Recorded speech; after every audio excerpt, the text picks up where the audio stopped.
ঘরে থাকা সামান্য জিনিস দিয়ে এই টোফু কারিটা তোমরাও বানিয়ে নিতে পারো। এটা খুবই হেলদি এবং টেস্টি, খেতে হয় খুবই টেস্টি। তাহলে দেরি না করে পুরো ভিডিওটা দেখো, তাহলে রেসিপিটা জানতে পারবে। বাইরের ওয়েদার ভালো না, বৃষ্টি হব হচ্ছে, বাড়িতে কারেন্ট নেই, কিন্তু খাবার কি করে বন্ধ থাকে? কিছু একটা তো বানাতেই হয়। তো আজ বানাবো সয়া পনির। এখানে রেডি আছে পনিরটা, জল ঝরছে, আর এখানে মশলাগুলো সব মা রেডি করে দিয়েছে। তো চলো শুরু করা যাক। তবে তোমরা যদি সয়া পনিরের রেসিপিটা জানতে চাও তাহলে অবশ্যই আমাকে কমেন্ট করে জানাবে, আমি নেক্সট ভিডিওতে অবশ্যই শেয়ার করব। তো চলো শুরু করা যাক। ভিডিওতে কারেন্ট নেই বলা মাত্র কারেন্ট চলে এসেছে, অপমান লেগেছিল কারেন্টটার। তো যাই হোক, শুরু করি। প্রথমে হালকা একটু কম করে তেল দেবো, এটাতে পনিরটাকে ভাজবো। ভাজবো মানে পুরোপুরি না, একটু হালকা তেলে নাড়াচাড়া করে নেব। তারপর সেটা তুলে নিয়েছি।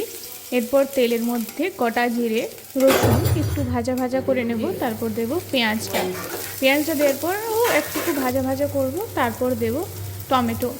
তোমরা এখানে একটু নুন দিয়ে দেবে, তাহলে কী হবে, তাড়াতাড়ি ভাজাটা হবে। তো তারপর টমেটোটা দেওয়ার পর টমেটোটা নরম হওয়া পর্যন্ত ওয়েট করব।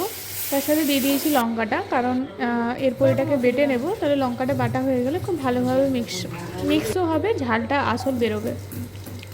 তারপর বাটা হয়ে যাওয়ার পর আবার কড়াইয়ে একটুখানি তেল দিয়ে দেবো কিছুটা পেঁয়াজ, এবং তারপর দেব ওই বাটাটা দিয়ে দেওয়ার পর একটু নাড়াচাড়া করব। তারপর ওই বাটিটা ধুয়ে পরিমাণ মতো জলটা দেব। তারপর দেব ধনে গুঁড়ো, জিরে গুঁড়ো, একটুখানি নুন, যদি নুনটা প্রয়োজন হয় তবেই, একটু গোলমরিচ গুঁড়ো, সাথে দেব একটুখানি গরম মশলা। তারপর ভালোভাবে জলটা নাড়াচাড়া করব 5 মিনিটের মতো। যদি নুনটার প্রয়োজন হয় আবার, তাহলে আরও পরিমাণ মতো একটু নুন দেব।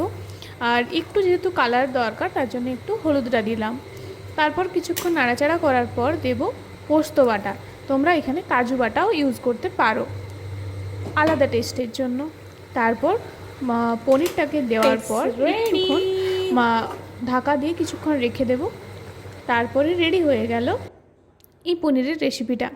তারপর আর কি, প্লেটে সার্ভ করে খেলেই হলো এই সুস্বাদু টেস্টি রেসিপিটা। তাহলে অবশ্যই তোমরা ট্রাই করো এটা।